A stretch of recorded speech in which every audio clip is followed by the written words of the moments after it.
आज मैं आपके साथ शेयर करूंगी फ़ालसे के शरबत की बहुत ही इंस्टेंट रेसिपी। ये फटाफट से तैयार हो जाता है और इतना टेस्टी बनता है। कलर भी इसका इतना मज़े का आता है कि देखकर ही पीने को दिल करता है और टेस्ट तो क्या ही बात है। तो चलिए रेसिपी को स्टार्ट करते हैं। सबसे पहले हम ग्राइंडर में डालेंगे आधा प्याली फ़ालसा, 4 चम्मच चीनी, थोड़ा सा नमक, काला नमक भी डाल सकते हैं। बर्फ़ की हम इसमें क्यूब्स डालेंगे, जितना आपको ठंडा पीना है उतनी डाल लें, बाद में भी ऐड कर सकते हैं।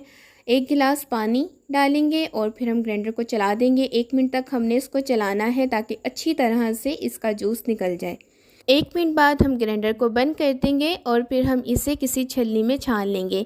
इसके बीज और पल्प जो हैं वो अलग हो जाएंगे, जूस सारा नीचे बाउल में चला जाएगा। तो फिर हमने इसको एक गिलास में डाल के सर्व कर लेना है। मज़े की फटाफट से बनने वाली रेसिपी देखने के लिए मेरे चैनल को ज़रूर सब्सक्राइब कीजिएगा। मिलते हैं नई वीडियो में। अल्लाह हाफिज़।